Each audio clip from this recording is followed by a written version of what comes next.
Bien alors bonjour à tous et à toutes pour un sujet qui portera sur le menu démarrer de Windows 10 sur lequel je ne m'étais pas du tout étendu sur un tuto précédent. Donc je vais essayer de vous en parler un peu plus précisément pour survoler les fonctionnalités. Donc depuis Windows 8 qui avait connu un cuisant échec, c'était quand même notamment dû à l'abandon du menu démarrer qui existait sous Windows 7. Donc Microsoft a décidé d'essayer de trouver un compromis pour satisfaire tout le monde depuis l'avènement des tablettes, des Windows Phone, etc., etc.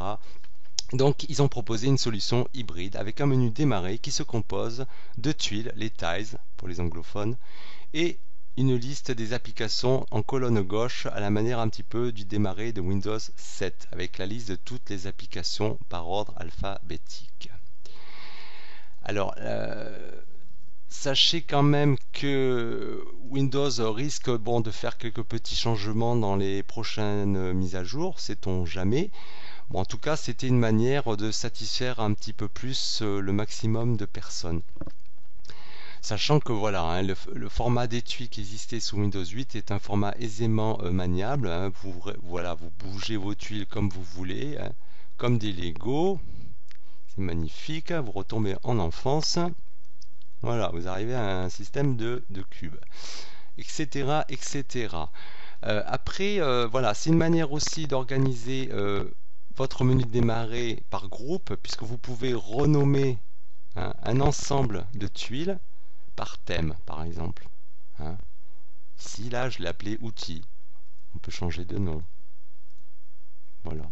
Vous glissez un truc ici, torrent. Voilà. Vous l'appelez utilitaire de téléchargement, etc., etc.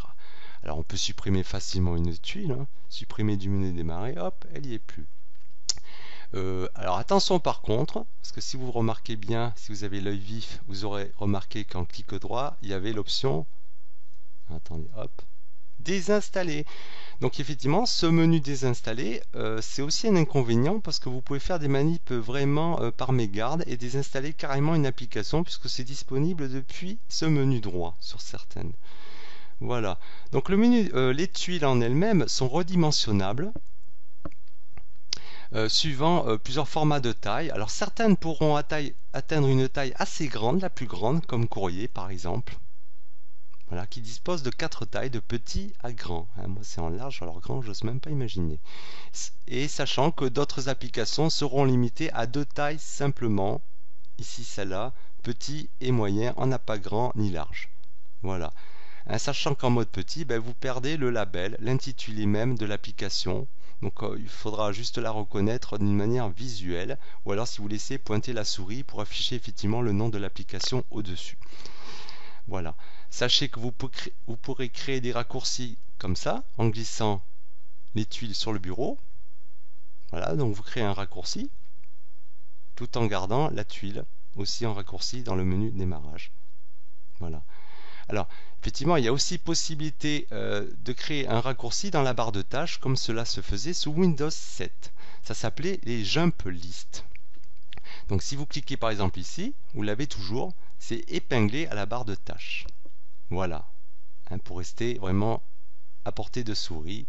Et en clic droit, vous aurez accès à l'historique des fonctionnalités les plus fréquentes utilisées via l'application, ou par exemple l'explorateur de Windows, les chemins des répertoires fréquemment parcourus, que vous pourrez après éventuellement épingler ici, pour s'afficher en permanence là, puisque ce sont des répertoires où vous irez souvent et vous aurez besoin de les avoir sous la main. D'accord ? Voilà.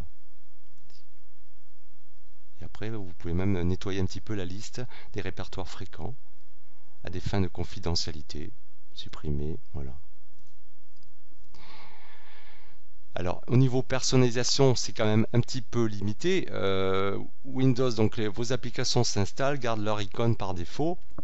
C'est vrai que j'ai pas encore trouvé de moyen vraiment très efficace pour changer les icônes affichées, pour les personnifier. Par exemple ici une icône sur Corel Paint Shop Pro.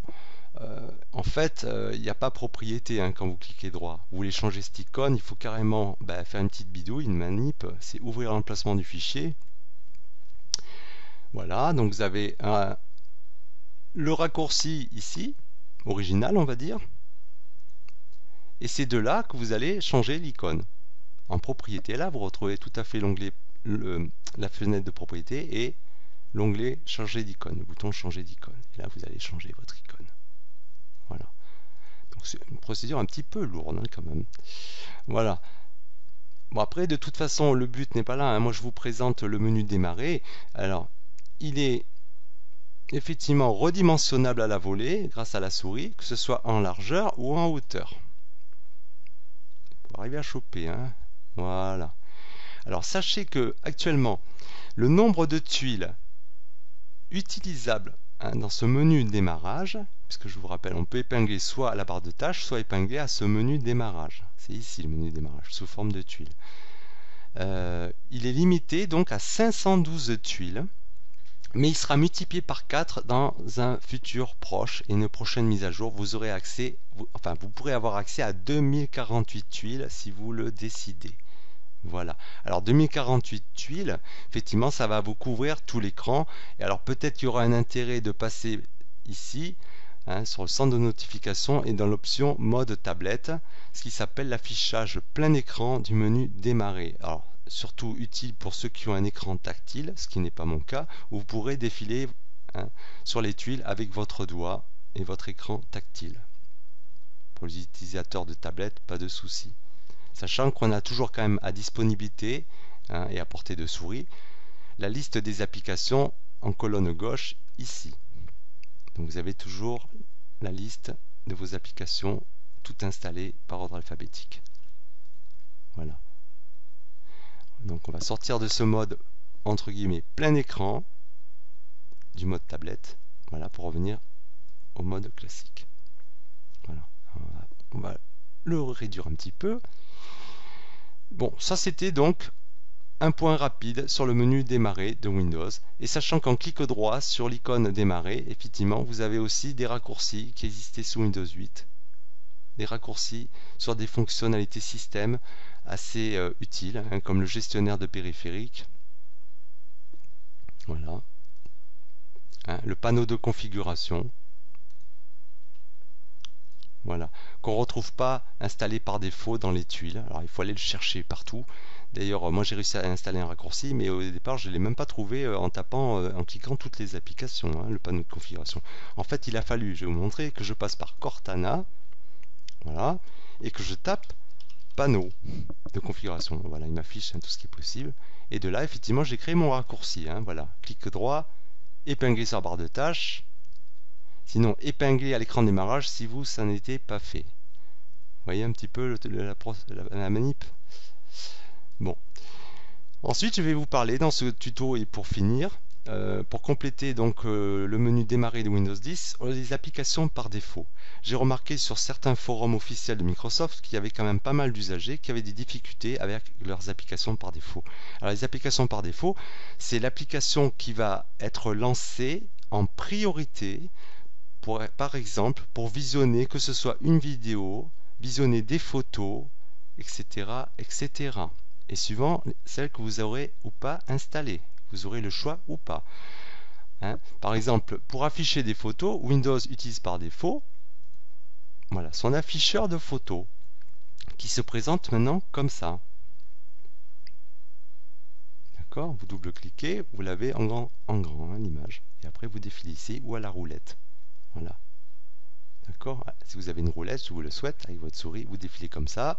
Vous revenez en arrière, hop, pour avoir une vue par date, classée par date. Voilà. Voilà l'afficheur maintenant de photos, d'images de Windows 10. Alors, certains d'entre vous, et ça je l'ai encore vu sur les forums, regrettent de ne plus avoir le visualisateur d'images de photos qui existait sous Windows 7. Alors, qu'est-ce qui permettait? Eh bien, en fait, il permettait ça. On va aller dans Images. Par exemple, sur un dossier Images, on cliquait droit, il y avait ce menu, dans le menu, cette ligne aperçu, qui effectivement n'existe pas avec le diffuseur d'images photo, là, l'appli Images de Windows 10. Alors, comment ça se passe? Il va falloir donc rétablir, changer l'application par défaut qui va ouvrir vos images et vos photos. Vous allez aller à centre de notification, tous les paramètres, système, affichage, et vous allez à application par défaut. C'est là où tout va se passer pour vos applications par défaut. Que vous utilisiez un autre navigateur que Edge de Windows 10. Par exemple, vous êtes un habitué de Google Chrome ou d'autres d'Opera ou d'autres de Mozilla Firefox. Vous passez par là pour aller désigner l'application qui sera lancée en priorité. D'accord? Par exemple, vous voyez, navigateur web. Voilà, vous avez Edge, et moi en fait je suis un grand utilisateur de Google Chrome. Donc je clique sur Google Chrome, et à chaque fois que j'ouvrirai quelque chose qui a un lien vers Internet, c'est Google Chrome qui l'ouvrira. Et donc pour la visionneuse de photos, c'est pareil. Voilà, vous avez donc Photo, ben voilà, ça s'appelle Photo en fait, l'application par défaut de Windows 10. Et bien en fait vous avez le choix de revenir à la visionneuse de photos Windows qui existait sous Windows 7 et qui vous donne par contre effectivement droit à la commande clic droit sur une image d'aperçu. Voilà. Il va quand même me demander avec quoi je veux l'ouvrir. D'accord? Voilà. Alors moi ce que j'aime bien effectivement c'est que l'application, cette vieille visionneuse de photos de Windows 7, à la souris vous pouvez zoomer, dézoomer.